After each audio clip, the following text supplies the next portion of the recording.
Les élections législatives françaises ont donc eu lieu et le moins qu'on puisse dire, c'est que les résultats sont extrêmement surprenants, notamment avec le nouveau Front populaire qui arrive loin devant les autres en nombre de sièges, suivi par le parti d'Emmanuel Macron, du gouvernant, et puis suivi ensuite par le Rassemblement national. Et ça va avoir des conséquences très concrètes sur votre épargne, parce que le nouveau Front populaire a clairement dit qu'il irait chercher l'épargne des Français, notamment sur la dette, pour soutenir la dette française. Et donc, il me semble qu'il y avait un enjeu extrêmement fort là-dessus. Les publications Agora qui sponsorisent la vidéo étaient totalement d'accord avec moi. Et c'est pour ça que j'ai invité Philippe Béchade pour qu'on puisse en parler ensemble. Philippe Béchade, bonjour. Bonjour. Donc, on va parler de ces élections qui ont été vraiment des élections extrêmement surprises, et puis de la façon dont les Français peuvent peut-être, enfin, des conséquences sur l'épargne des Français, sur peut-être même sur l'économie française, enfin des conséquences qu'il peut y avoir sur l'économie française. Et puis enfin, à la fin, on dirait un peu comment les Français peuvent se protéger, protéger leur épargne, plus exactement, des nouveaux impôts qui vont arriver. D'ailleurs, j'en profite pour dire à tout le monde que si vous voulez, en cliquant sur le lien qui est dans la description de la vidéo, vous allez avoir accès à un rapport spécial gratuit sur comment protéger votre épargne des hausses d'impôts. C'est gratuit, donc n'hésitez pas. Vous cliquez sur le lien qui est dans la description. C'est un rapport qui est fait par les publications Agora. Donc, démarrons, Philippe. Donc, est-ce que tu as été surpris comme nous du résultat des élections? Moi, hier soir, ça m'a vraiment, vraiment surpris. Je dois dire que oui, j'ai été vraiment surpris puisque je suis un fidèle de la tribune de Genève, du Devoir et autres médias helvétiques qui, eux, n'observent pas la trêve des sondages. Ils en publient même jusqu'à quelques heures du scrutin. Et si on se fie donc à ces médias helvétiques, à 18 heures, le Rassemblement national était crédité de 230 à 240 sièges. Euh, L'ensemble des droites centristes était crédité de 80 sièges et la gauche très à gauche de la gauche, tout ça obtenait autour de 120 sièges. Et surprise donc, entre 18 heures et 20 heures, le Rassemblement national perd 100 sièges sur ce qui était projeté. Ensemble double le nombre de sièges qui lui étaient crédités. Et la gauche, le NFP, se retrouve avec 50 sièges de plus, et notamment donc le Parti socialiste, qui est quand même le grand vainqueur de ces élections, alors que c'est de loin celui qu'on a le moins entendu durant le mois qui nous sépare de la dissolution. Alors, j'étais d'autant plus surpris que les sondages ne s'étaient pas trompés au soir du premier tour, pas plus d'ailleurs les sondages helvétiques que ceux que nous avions, nous, en France. Et alors là, par contre, sur le deuxième tour, plantage total. Voilà, donc là, évidemment, le résultat est aux antipodes.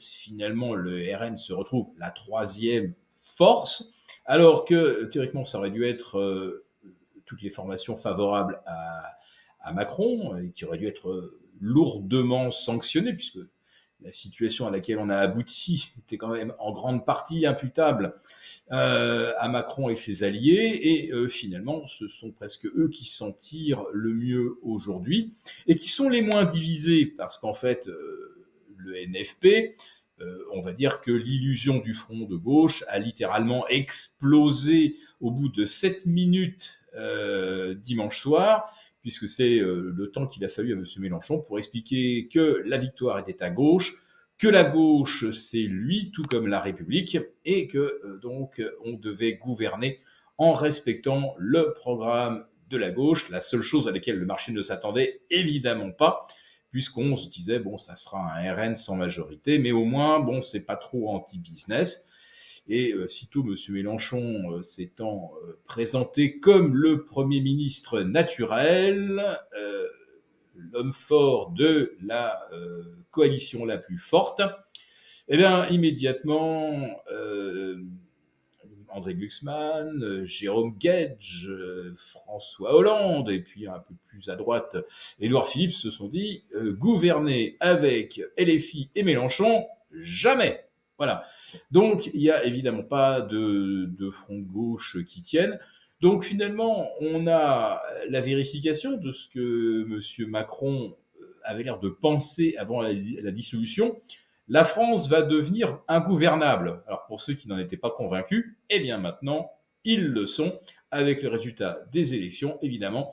Aucune coalition majoritaire ne peut voir le jour, sauf à ne proposer rien qui fâche. Et malheureusement, ce qui nous attend, c'est assez fâcheux, c'est comment échapper à une dégradation de notre dette, comment échapper aux récriminations de Bruxelles, et comment échapper, si vraiment les choses tournaient mal, à une mise sous tutelle de la France qui ne dirait pas son nom, mais qui ressemblerait beaucoup, et on serait obligé d'appliquer des potions très amères qui nous seraient imposées sur les marchés pour pas que notre dette se mette à nous coûter des fortunes. Voilà, donc on va maintenant faire face aux vrais problèmes que la dissolution n'a évidemment pas résolu. Oui, parce que j'en parlais dans d'autres vidéos, mais en fait, on se retrouve avec toutes les instances internationales qui nous disent la France, vous avez un problème. On a eu, bon, la Cour des comptes, ça c'est intérieur, on a eu la Banque de France, on a eu la BCE qui nous a dit qu'on avait un énorme problème sur notre dette, on a eu la Commission européenne qui est sur le point de nous mettre des amendes à cause de notre déficit excessif, mais on a eu aussi le FMI qui a parlé de la dette française, ce qui n'arrive jamais. Donc on a vraiment tout le monde qui nous dit qu'on a un problème de dette gigantesque. On voit que le déficit est tout sauf contrôlé, puisqu'on a fait 5,5 de déficit au lieu de 4,9.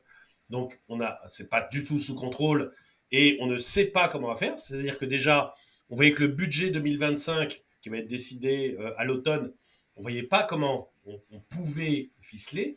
Là, on va se retrouver avec des difficultés encore plus grandes, puisqu'il n'y a pas de majorité à l'Assemblée, pas de majorité qui semble pouvoir se dessiner. Qu'est-ce que.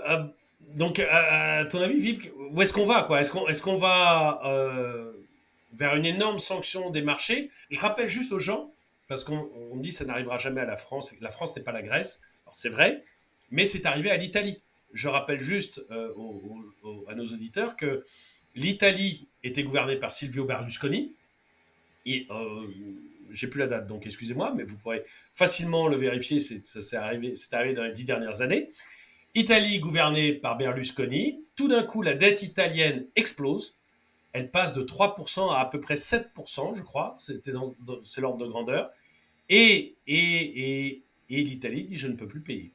J'ai plus les moyens. Berlusconi se fait virer par la. Alors, ça se fait dans le feutré, mais enfin, tout le monde l'a vu. Berlusconi s'est fait virer par les Allemands et par la Commission européenne. Et à sa place, on a mis Mario, je ne sais plus si c'est Draghi ou Monti, je me trompe toujours. Monti, Monti, qui est un pur technicien, qui est devenu Premier ministre italien, pas du tout élu, pas du pas tout. du Non, tout. choisi par la Commission européenne et par Angela Merkel pour diriger l'Italie à cause de la dette italienne. Donc, ceux qui me disent la France n'est pas la Grèce, on est d'accord, mais la France, c'est quand même très très proche de l'Italie. Donc, il faut savoir que ça peut nous arriver aussi de nous retrouver avec un gars qui sera désigné par la Commission européenne qui dira écoutez, votre Gabriel Attal ou votre Jean-Luc Mélenchon, il est bien gentil, maintenant vous nous le dégagez et à la place, on va vous mettre un techno et c'est lui votre Premier ministre. Mais le Est-ce techno, est il que est tu. déjà là, il s'appelle Macron. C'est pas faux, mais bon. Mais du coup, comment tu vois cet avenir que l'on peut avoir? Est-ce qu'on va réussir quand même à passer les problèmes économiques que l'on a devant nous Bah, Nous serions dans un marasme terrible. ce que tu évoques est un rappel historique utile. Effectivement, à un moment, bon, Berlusconi qui avait eu le tort de critiquer un petit peu les Américains, euh, du jour au lendemain, il est devenu la bête noire et oui, il s'est fait effectivement dégager. Euh, mais avant qu'il soit obligé de rendre son tablier, il a fallu qu'une crise s'installe. Donc, si en France, on veut vraiment nous installer ce genre de gouvernement de techniciens, la question qu'on doit se poser, c'est est-ce qu'on va devoir en passer par la phase crise ou est-ce que finalement la dissolution n'a-t-elle pas créé les conditions pour qu'on ait un technicien, puisqu'on verra que personne ne peut s'entendre. On voit bien que le système à 3 blocs permet à chaque fois à 2 blocs de s'unir pour empêcher le troisième d'arriver au pouvoir, et ensuite, eh bien, 2 blocs, dont celui qui est au pouvoir, s'unissent pour empêcher celui qui paraît le plus dominant de faire quoi que ce soit. Je pense que c'était exactement ce à quoi on aboutit. Donc, extrême centre plus extrême gauche s'entendent pour battre l'extrême droite, et ensuite extrême droite et extrême gauche s'entendront pour empêcher l'extrême centre de continuer, de durcir les conditions d'accès au chômage, de dégrader certains paramètres. Je pense que pour les PME, les paramètres sont suffisamment dégradés pour qu'on n'ait pas besoin finalement d'en rajouter et expliquer qu'en fait toutes les mesures profitent surtout aux grandes entreprises et pas aux petites. Voilà. Donc, est-ce que la France finalement n'offre pas cette configuration idéale où on aboutira très vite à la conclusion qu'on ne peut pas gouverner et que au pire, il faut un technicien pour expédier les affaires courantes. Et ça nous épargnerait peut-être la crise qu'a connue l'Italie. Maintenant, la crise, elle est déjà là. Hein. On vient d'avoir vendredi, ça date il n'y a pas longtemps, le vendredi 5 juillet, notre déficit commercial qui est de nouveau sur un rythme de moins 90 milliards en rythme annuel. On a eu de nouvelles statistiques effrayantes de défaillance d'entreprises. On est de nouveau là sur des niveaux de crise de 2009. La production industrielle a chuté. Et je dois dire qu'en Allemagne, comme on a eu les derniers chiffres vendredi, c'était moins 2,7. Donc notre principal partenaire économique et industriel a vu les commandes chuter de 2,7. Qu'est-ce qui va se passer chez nous Je pense qu'on va avoir de nouveau des mois et des trimestres extrêmement compliqués au niveau de l'activité autant industrielle que des services. Donc il va manquer des recettes de TVA, des recettes fiscales à hauteur de dizaines de milliards. Donc on va être très très très loin des clous, très loin du cadre du collectif budgétaire 2024-2025. Et à la rentrée, on va se dire, bah voilà, à la fin de l'année, on sera peut-être à 100 milliards de déficit commercial, on sera peut-être à 100 milliards de recettes fiscales manquantes, plus des dépenses qui n'auront pas été bien affectées, comme on l'a vu, hein, Monsieur le maire découvrant dans ce coup qu'il manquait 20 milliards. Ah oui, il y avait des reports de dépenses. On avait oublié de les intégrer dans la colonne des débits pour l'année 2024. Donc, le jour où on devra faire face à la réalité de la situation, on s'apercevra qu'à l'instant, on est déjà en crise économique si on n'est pas encore en crise politique. Voilà, c'est vraiment ça qui nous pend en nous, et je dirais presque que la tambouille politique est pas et même pas le vrai problème du moment, c'est que les vrais problèmes économiques, on est déjà dedans et déjà incapable de s'en sortir, et ben c'est de ce dont on va parler, je pense, dans les prochaines minutes. Oui, parce que Moi, ce que j'ai beaucoup entendu pendant la campagne, et surtout la dernière semaine, il y a deux choses que j'ai entendues. J'ai entendu beaucoup évoquer justement de mettre des technos dans le gouvernement. C'était la première fois que j'entendais ça en France, mais j'ai vu Le Parisien, j'ai vu, je me rappelle plus, deux ou trois journaux qui disaient, tiens, si on avait un gouvernement de techno. Donc déjà, ça ressemble un peu à un Macron qui va à la pêche et qui voit un peu la réaction des gens, les fameux ballons d'essai que nous envoie directement le gouvernement. Et la deuxième chose que j'ai entendue, c'est des Sandrine Rousseau, c'est le nouveau Front populaire, mais Sandrine Rousseau en particulier a été très claire sur le côté, on va prendre l'épargne des Français. C'est-à-dire que les Français, ils sont gentils, mais on va les obliger à prêter une partie de leur épargne à l'État pour sortir l'État de son problème de dette. Bon, c'est pas la première fois qu'on l'a fait, hein. La France l'a déjà fait, ce genre de choses, il y a longtemps. On aimerait que ça revienne pas, mais voilà. Donc on entend quand même des choses qui sont quand même plutôt désagréables pour l'avenir. Et donc ma question, ça serait un peu, à ton avis, pour l'épargne, est-ce qu'il y a un véritable danger? Est-ce qu'il y a un véritable risque pour les Français pour, oui, ça, pour, mais même, je dirais, pour leur vie économique d'une certaine façon. C'est-à-dire, il y a, bon, l'épargne, déjà, on est content d'en avoir, donc c'est bien, on aimerait bien la garder, mais aussi garder son boulot, garder où est-ce qu'on va droit, vraiment, vers une période extrêmement compliquée. La petite musique que tu évoques, en fait, on l'entend épisodiquement dans nos médias depuis le mois de février.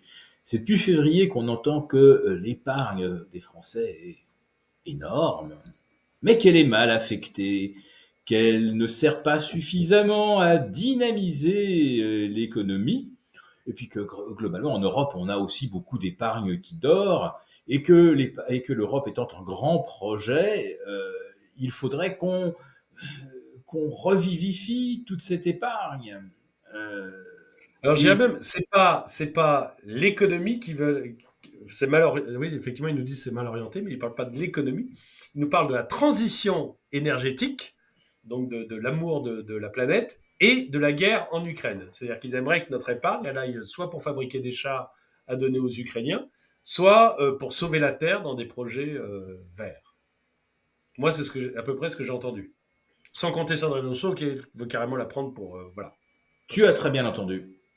Tu as parfaitement entendu, effectivement. Il faut que l'on qu'on mette un coup de booster à la transition énergétique. Bon, le problème, c'est qu'on va très vite s'apercevoir qu'on n'a pas assez de matières premières pour la mener au rythme sur lequel on est déjà lancé, mais on voudrait accélérer. Là, on va quand même rire. Euh, 80% des batteries viennent de Chine, donc vous comprenez bien que bah, c'est surtout la Chine qui se frotte les mains si on accélère la transition énergétique. Et puis, bien sûr, oui, il va falloir soutenir l'Ukraine. Et là, cette semaine, il y a un rendez-vous très important, hein, qui est le sommet de l'OTAN, et où on va peut-être, alors je dis pas tomber les masques, mais dire franchement, bon, bah maintenant que les Européens se sont prononcés pour von der Leyen, et on connaît, elle, ses convictions, hein, il faut soutenir jusqu'au bout l'Ukraine, ben, l'Europe va aussi effectivement accélérer. Alors, il y a deux façons, de toute façon, dont l'Ukraine va nous coûter très très cher, on l'a bien compris. Un, d'abord, on la soutient militairement, on lui fournit des armes, et puis bah, plus la guerre dure, hein, plus la reconstruction de l'Ukraine sera coûteuse, et plus l'Europe, qui s'était engagée à mettre beaucoup de sous, ça lui coûtera évidemment énormément d'argent. Euh, Moi, je veux dire que si vous me trouvez 3 000 milliards d'épargne européenne qui dort, c'est-à-dire qui n'est pas affectée déjà euh, à des émissions obligataires d'État ou des émissions privées, je ne sais pas, je ne sais pas ce qu'ils appellent de l'épargne qui dort. Un livret A, c'est de l'argent qui est à la disposition de la caisse des dépôts. Si vous siphonnez le livret A pour un grand plan d'épargne européen, qu'est-ce qui va rester à la Caisse des dépôts et consignations? Alors, allons-y, le monétaire, ah, ça c'est vraiment de l'argent qui dort, le monétaire, ah, pou, mais c'est des OAT, très majoritairement. Donc, tout l'argent est déjà en grande partie affecté. Donc, après ça, oui, peut-être quelques liquidités. Peut-être qu'en moyenne, les Français ont 400 euros. Je dis bien en moyenne, parce que je pense à tous ceux, évidemment, qui sont déjà dans le rouge le 10 du mois. 400 ou 500 euros d'épargne comme ça pour faire face à des frais. Mais cette histoire d'épargne qui dort, oui, parce qu'elle est sur des produits qui dorment, mais elle est déjà affectée. Donc je ne sais pas, où est-ce qu'on la trouve? Ou alors on décide qu'on imprime plus d'argent. Alors à ce moment-là, c'est autre chose. Si on imprime de l'argent comme en 2020, 2021, ah bah oui, là, on va pouvoir créer un grand plan d'épargne. Mais sinon, ça ne sera que des transferts. On va transférer de l'argent qui dort vers quelque chose dont on nous dit que ça sera dynamique, voire même explosif, hein, si c'est pour soutenir militairement l'Ukraine. Voilà. Mais cette petite musique-là, oui, on l'entend déjà depuis le mois de février. Et puis, je vais rebondir sur ce que tu dis. Sandrine Rousseau, son projet de taxer l'épargne, bah, ça fait consensus. Elle est élue au premier tour quand même. Hein. Non, il y a beaucoup de Français, ça les gêne pas du tout de piquer l'épargne des autres. Enfin, l'argent des autres, ça va très très bien pour rembourser les déficits, pour financer les minimums sociaux, quand on pique ça aux autres. Voilà. Donc ça, c'est l'état d'esprit. Mais on comprend bien que si jamais quelqu'un au sommet de l'État proposait ça, vous n'auriez pas beaucoup de monde dans la rue pour dire mais c'est du vol, hein, c'est la spoliation qui continue. Ça ne va toucher que des gens qui ont déjà une vie privilégiée de l'épargne, ils ont bien de la chance d'en avoir, donc à la limite. Mais en fait, non, c'est même pas Madame Rousseau, c'est même pas Madame Marine Tondelier, c'est pas Monsieur Mélenchon qui ont eu l'idée de taxer 20% de l'épargne des Français, c'est Madame Lagarde. Et ça remonte effectivement à assez longtemps. Ça remonte effectivement à l'après-crise grecque, à l'après-chypriotisation de l'épargne.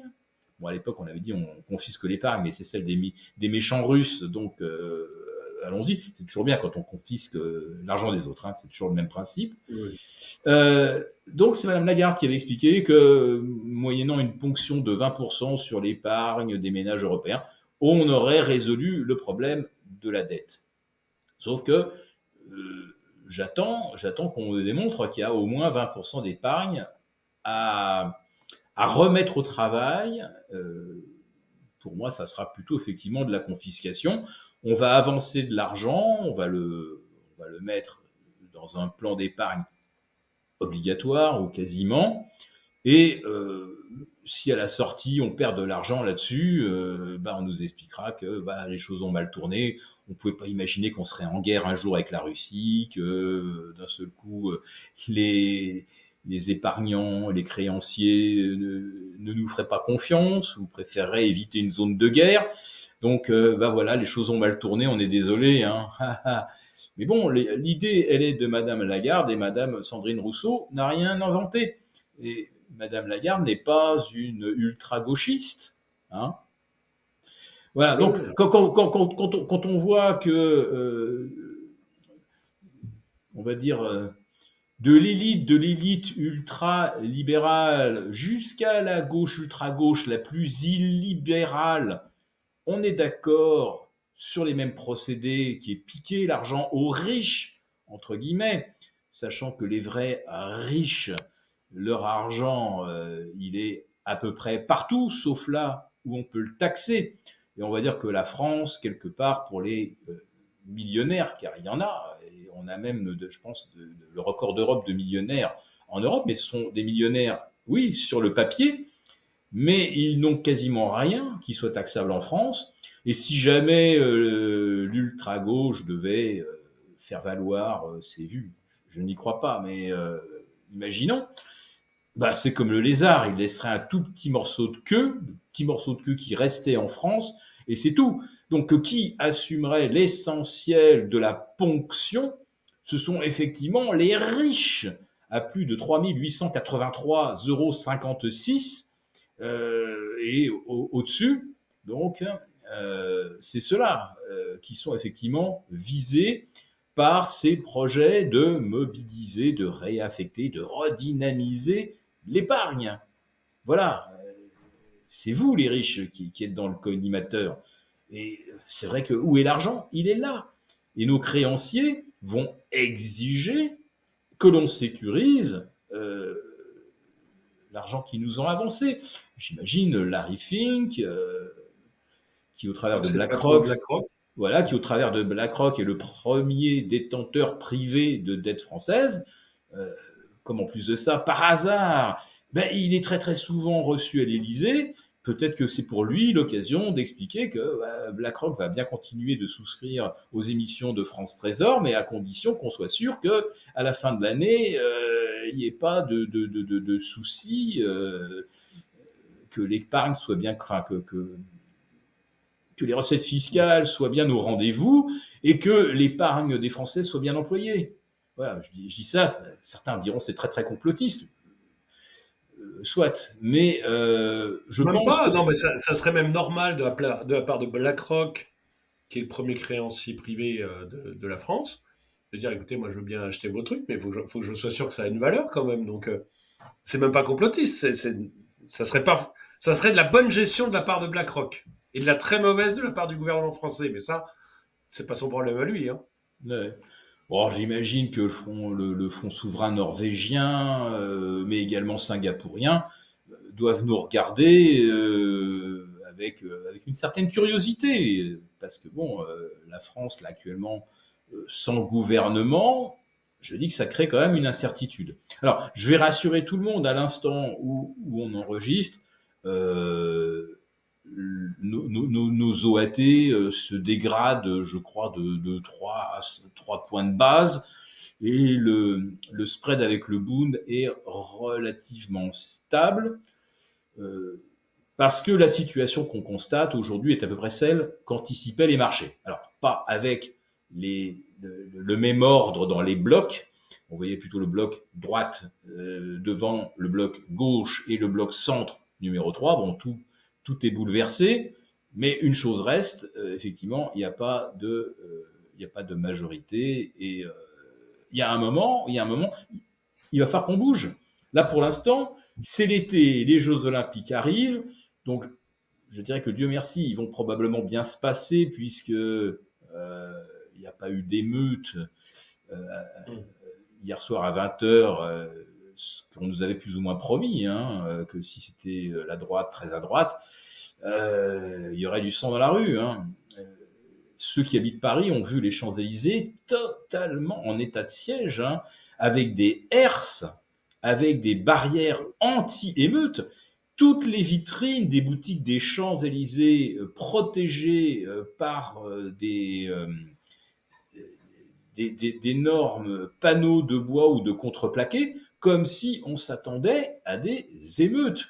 Bon, alors, place de la République, ça a quand même Oui, ça a bien chauffé, ça cassé. c'est Hein. vrai. Voilà. Alors, Mm. imaginez ça à l'échelle de la France, de Paris.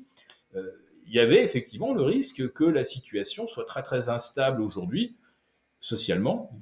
Bon, voilà, on échappe à cet écueil, et donc on va pouvoir effectivement se concentrer sur les Jeux Olympiques, peut-être la France en finale, l'équipe de France en finale le 14 juillet, quel beau symbole.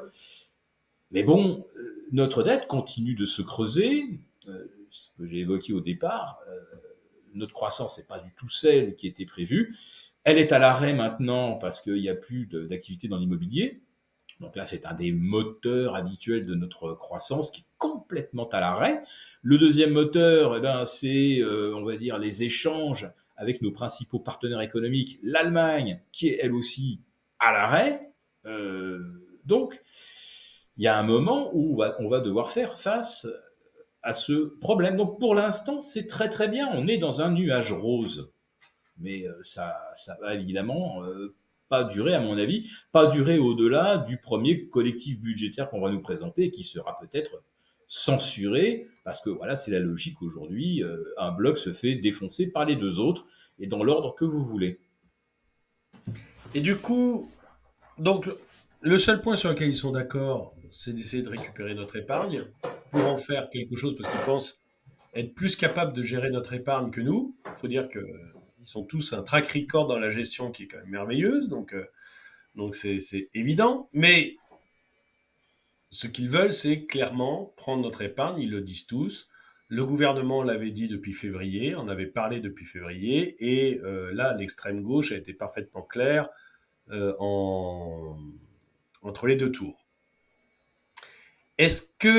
Comment on peut essayer de se protéger d'une hausse d'impôts? Est-ce qu'il y a des méthodes pour se protéger d'une hausse d'impôts, protéger notre épargne d'une hausse d'impôts? Alors, les hausses d'impôts, on sait quelle est la ligne arrêtée par le gouvernement. Ils l'ont dit, nous n'augmenterons pas les impôts. Donc, ils ont simplement diminué toutes les prestations sociales auxquelles on peut avoir droit, et notamment donc le chômage, raccourci de 24 à 15 mois, c'est quand même pas rien. Enfin, comment c'est passé sans que la France entière soit dans la rue? Je trouve que ça a été c'est presque un tour de magie. Ils sont quand même très très forts. Hein. On nous a tellement parlé de l'Ukraine, on nous a tellement parlé du péril du fascisme à nos portes, que les Français se sont littéralement laissés plomber leur système de retraite, pardon, pas de retraite, mais d'indemnisation chômage, qui était excédentaire, sauf quelques caisses, et qui, comme par hasard, ne sont pas celles du privé, mais celles du public. Donc c'est bien le privé qui va se retrouver avec des conditions bien différentes. En tout cas, les gens qui cotisent pour les caisses du privé se voient privés d'une prestation qu'ils ont financée par des caisses qui sont excédentaires. Qu'est-ce qu'on nous raconte là, que le chômage coûte trop cher? Mais il coûte trop cher uniquement à quelques régimes d'État. Mais globalement, les caisses de tous les organismes qui nous financent le chômage, ces caisses sont au vert. Enfin, c'est extraordinaire qu'on ait réussi à faire passer ce mensonge.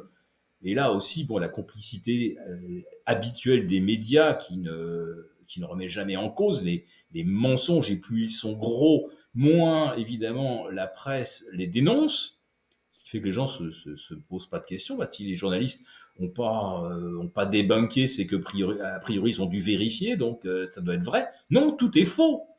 Tout est faux. On comprend également que l'État veut non seulement mettre la main sur les excédents des caisses de retraite privées, mais ils veulent également mettre la main sur les excédents des compagnies d'assurance qui gèrent les retraites. Enfin, on voit bien que l'État, c'est pire que la hausse d'impôts. Hein. C'est pire que la hausse d'impôts parce que c'est à la sournoise et avec des mensonges. Et c'est au nom de ces mensonges qu'on viendra nous piquer notre pognon, parce que ça, c'est exactement ce qui nous pend au nez.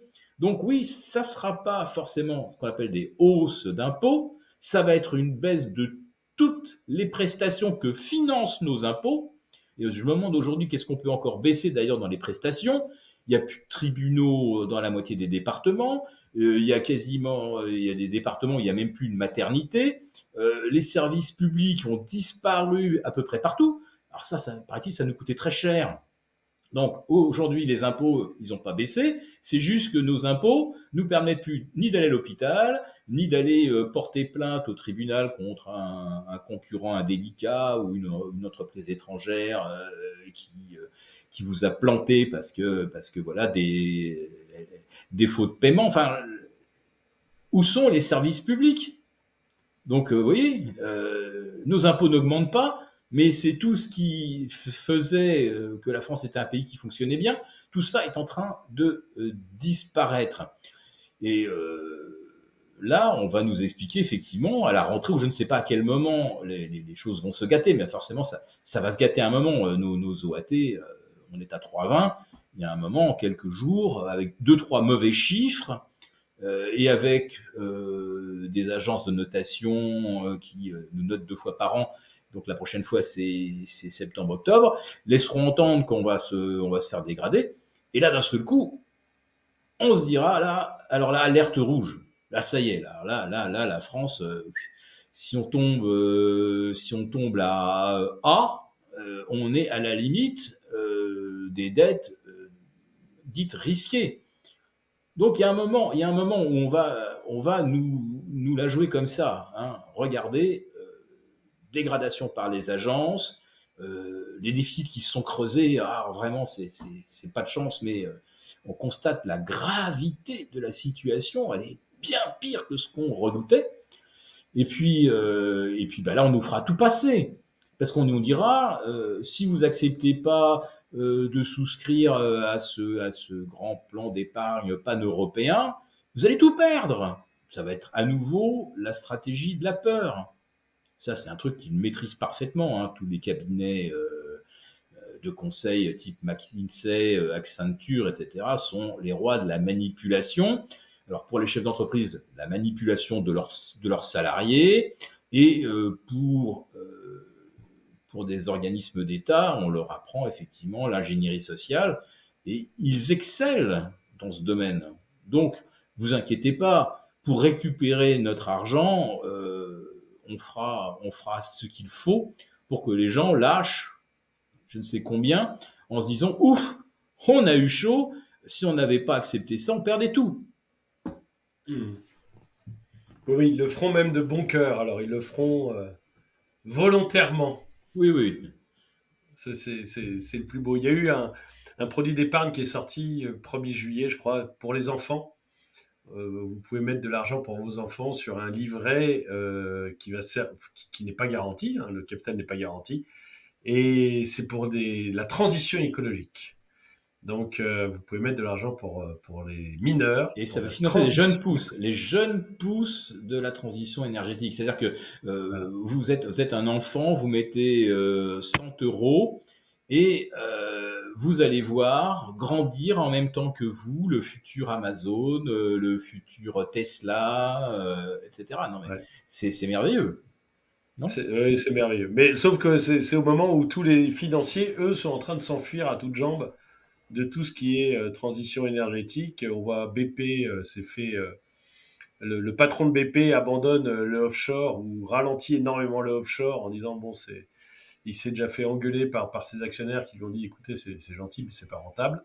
On voit bien que tout ça on vient maintenant taxer le proposer aux particuliers parce que le professionnel a bien compris que il n'y avait pas beaucoup d'argent à gagner là-dedans et que du coup il passe à autre chose.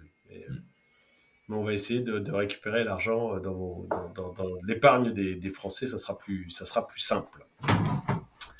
Ouais, Mais on a la chance, bon, quelque part, que le, le projet de création de 9 tranches d'impôts supplémentaires, on passait de 5 à 14, avec la dernière tranche à 90% de confiscation de l'épargne, ce qui veut dire que quelqu'un qui gagne, on sait bien qu'on ne gagne pas 100 000 euros de salaire par mois, c'est qu'on a des revenus de produits financiers.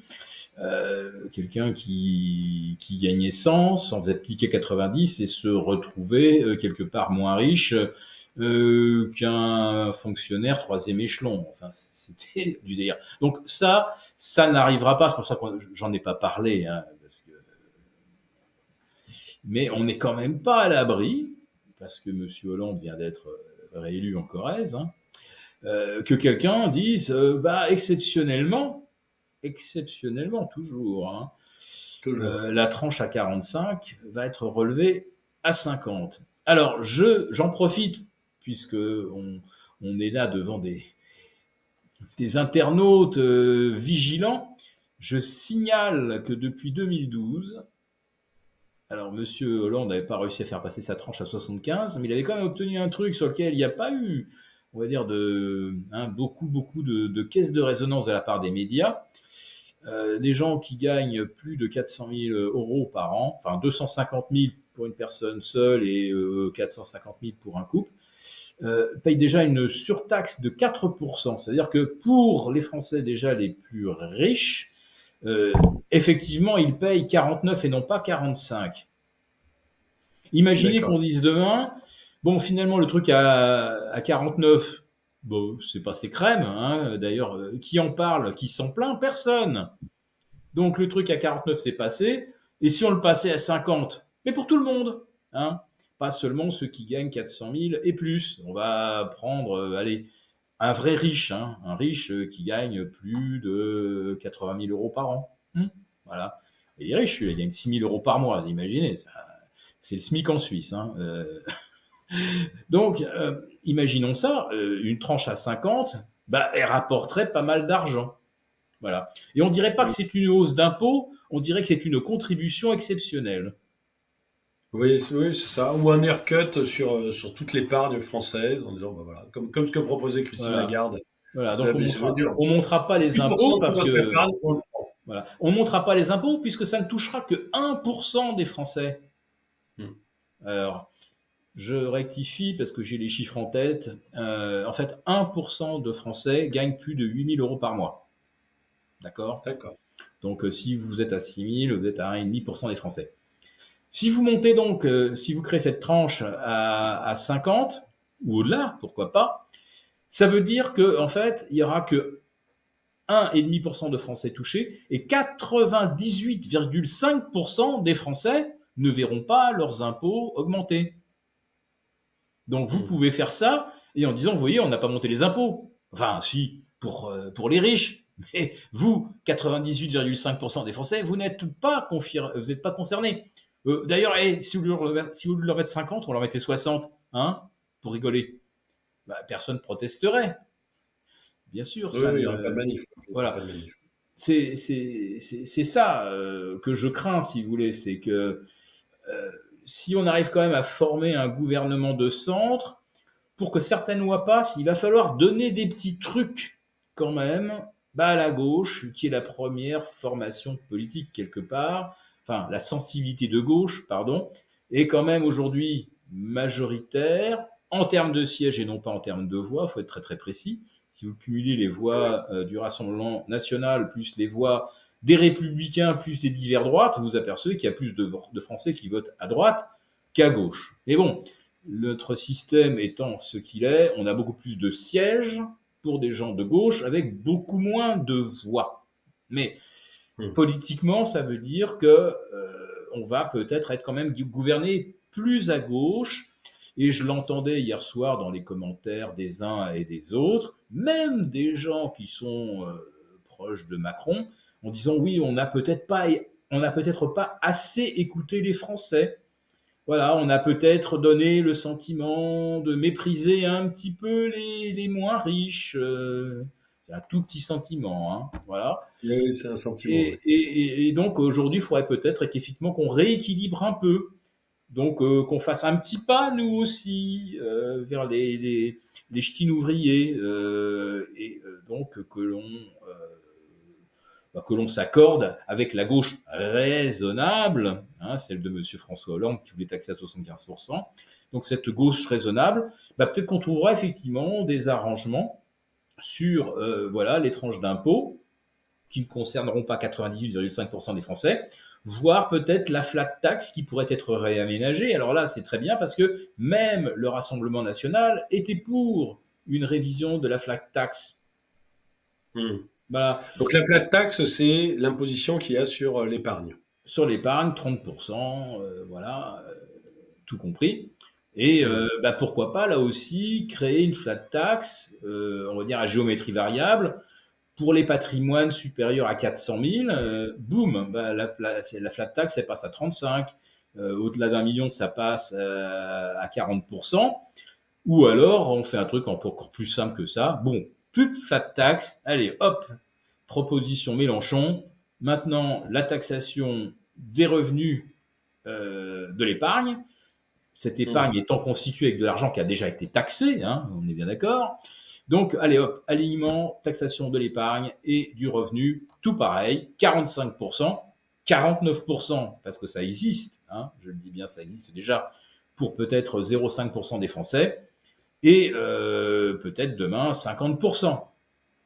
Donc la flat tax, c'est aussi quelque chose, je pense que ça va faire l'objet de discussions. Je pense même que la flat tax, d'une manière générale, on vous dirait, elle est à 30, on la passe à 35. La plupart des Français ne s'apercevraient pas que ça concerne même leur épargne à eux. Donc, parce que d'abord, tout le monde ne comprend pas le terme de flat tax. Et ensuite, tout le monde a l'impression, parce qu'il a deux, trois actions qui traînent quelque part, qu'il est privilégié. On a réussi à faire rentrer dans l'esprit des Français que le fait d'avoir, je sais pas, 10 000 € d'actions quelque part, c'est un privilège éhonté. Donc on pourrait passer cette flat tax à 35 pour tout le monde et conserver dans le discours le côté, il n'y a que les riches. Il n'y a que les riches qui achètent des actions. Enfin, il n'y a pas. Et Les bien pauvres sûr. n'achètent pas d'actions. Donc flat tax pour tout le monde à 35. Je pense que c'est le genre de discours qui passerait tout à fait bien Oui, oui, je dis, et facilement. c'est tout à fait, pour moi, le schéma, c'est que, on l'entend dans la bouche des anciens macronistes, il faut être plus équilibré, hein.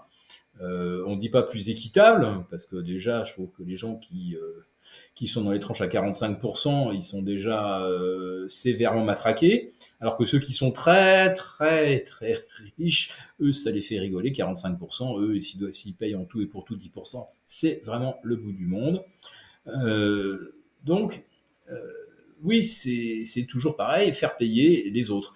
Et le Rassemblement national avait comme projet éventuellement de faire une franchise de 60 000 euros de revenus de l'épargne qui restait à la flat tax à 30%, et au-delà de 60 000, alignement Oui. sur l'IRPP. Alors pourquoi 60 000? Je ne sais pas. Pourquoi pas 80 000? Pourquoi pas 66 666? Je ne sais pas. Mais bon, voilà. Enfin, en tout cas, ce qu'on comprend, c'est que tout le monde a bien un projet de On va refonte de la flat tax, de l'ultra-gauche en passant par les écolos avec lesquels je pense qu'on aura du mal à mettre en route les prochaines centrales nucléaires au passage. ça va être catastrophique. Voilà. Donc voilà, ça, là encore, ça fait consensus. La flat tax, c'est quelque chose sur lequel Macron pourrait réussir à réunir un consensus, et sans que ça affecte beaucoup ses amis milliardaires, parce que de toute façon, ils auraient au fait de redélocaliser une partie de leur épargne. Donc je ne suis pas inquiet pour eux. Donc oui, effectivement, qui c'est qui va de nouveau payer ça? Ben, c'est un créateur d'entreprise qui a revendu ce qui lui permet de couler une retraite heureuse, et qui a placé son argent dans des produits financiers. Ben lui, alors, c'est un privilégié, on va leur mettre plein la tronche.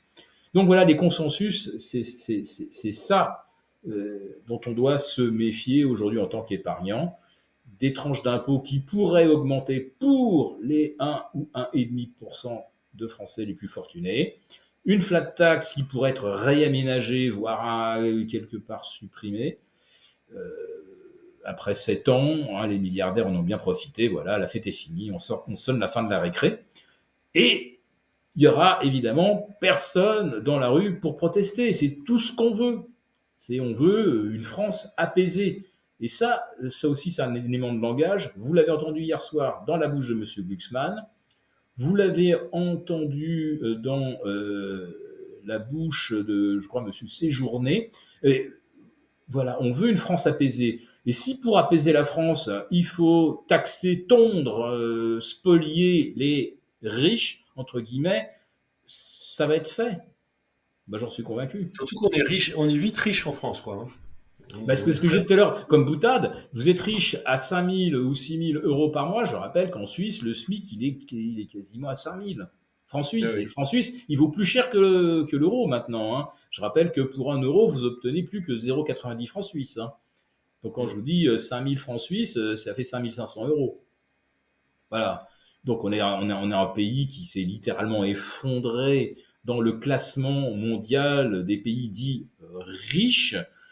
On est derrière la Corée du Sud maintenant, on est derrière, je ne vais pas vous citer tous les pays, mais je crois même l'Australie, enfin, on est complètement tombé, quoi. C'est incroyable. Ah, c'est- Dire qu'on est riche aujourd'hui avec 5000 euros ou 5000 dollars, un Américain, ça le fait rire, hein. Enfin, et quant au luxembourgeois, alors lui, il doit se dire, mais c'est quoi ce pays du Sud qui est en train de ah ouais, présenter tous les traits d'un pays sous-développé, quoi. Enfin, en termes de niveau de vie général.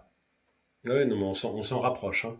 Mais la tiers-mondisation de la France est vraiment en cours. En tout cas, Mais moi, la smicardisation, c'est sûr, puisque je crois qu'en l'espace de 2 ans, le nombre de smicards a augmenté de 15%. ouais, ouais, ouais. Alors qu'on aurait aimé plutôt apprendre qu'en 2 ans, grâce à la gestion brillante de M. Bruno Le Maire, grâce au retour des investisseurs étrangers, nous avons augmenté de 15% les salaires à 5000 euros et plus par mois. Non, c'est le SMIC. C'est pas les hauts salaires. Mais il n'y a rien y fait, hein. Bah, Philippe Béchade, merci. Moi, ce que je retiens beaucoup de tout ça, c'est d'une part que le budget qui va être discuté cet automne va être très, très compliqué avec tous les organismes mondiaux qui nous regardent maintenant. Donc, la Cour des comptes, OK, la Banque de France, OK, mais également la BCE, la Commission européenne et même le FMI qui commence à nous regarder. Donc, on va avoir tout le monde sur le dos, absolument tout le monde sur le dos, avec des pressions en plus de BlackRock et des autres. D'ailleurs, Bruno Le Maire n'a pas répondu quand on lui a demandé si c'était BlackRock qui possédait, qui était le plus gros possesseur de dette française. Il a évité la réponse. C'est vous Mais dire. peut-être qu'il ne la connaissait pas. Peut-être qu'à un moment, on lui a dit non, non, c'est Fidelity. Non, non, c'est Vanguard. Ah ben, à un moment, je ne sais plus. Bon, Ouais, alors mais... si vous ajoutez Fidelity plus Vanguard, plus PIMCO, plus, etc., vous devez être à 25% de la dette française entre la main de très, très gros investisseurs privés. Et le reste étant ventilé entre des fonds souverains. Voilà. Et je pense qu'on est, voilà, en octobre, pendant le budget, on va être sous pression d'absolument tout le monde, les organismes officiels et les privés, qui vont nous dire, bon, bah, les gars, va falloir faire quelque chose pour votre dette. Et ce que je retiens aussi, c'est que il y a un consensus général dans le monde politique pour venir piquer notre épargne, pour essayer, ou l'épargne d'une partie des Français ou de tous les Français, on verra bien s'il n'y a pas assez, s'il n'y a pas tant de riches que ça et les vraiment riches sont déjà barrés, mais de piquer l'épargne des Français pour sauver la dette française. Quoi. Il y a un consensus assez général là-dessus. Donc, voilà. Ouais. En Alors, tout cas, on a juste oublié de préciser, mais je vais le faire en 10 allez, secondes. vas-y, vas-y. Juste avant le premier tour des élections, Monsieur Attal et Monsieur Le Maire ont promis qu'on ne désindexerait pas les pensions de retraite. Ah oui, mais ça. Voilà, donc c'est un petit peu comme non, ce n'est pas nécessaire de porter un masque. Non, en France, naturellement, il n'y aura Ouais. jamais d'apartheid sanitaire. Voilà, donc Ça c'est certain que les pensions de voilà, retraite, ils vont y avoir le droit dans la perspective voilà. budgétaire. Il n'y a Fallait quand même pas aucun doute oublier, là-dessus. il fallait quand même pas oublier de le dire puisqu'ils ont promis qu'ils ne le feraient pas. Vous Ah pouvez ouais, être à peu près convaincu à 100% que c'est ce qui va arriver. Mais ça, il n'y a pas un économiste sérieux qui peut vous dire qu'aujourd'hui, on ne peut pas toucher aux retraites. Parce que ah oui, oui, je crois qu'on est c'est le tous premier d'accord poste là-dessus. de dépense de l'État. Donc là, on sait bien qu'effectivement, Et voilà. de Bon, très très loin. les retraités, les retraités, évidemment, en auront un petit peu moins à la fin du mois. Euh, Mm. mais bon, ça, c'est inexorable. Ouais. Bon, en tout cas, donc merci Philippe. Si vous voulez avoir le rapport spécial gratuit pour savoir comment protéger votre épargne en cas de hausse d'impôt, et ben, cliquez sur le lien qui est dans la description de la vidéo. C'est gratuit, donc n'hésitez pas, allez-y. Moi, je vous remercie d'avoir regardé cette vidéo. Mettez-lui un pouce vers le haut, commentez-la, partagez-la. Merci à tous ceux qui soutiennent la chaîne. Et moi, je vous dis à très bientôt. Et merci de m'avoir invité. Toujours un plaisir.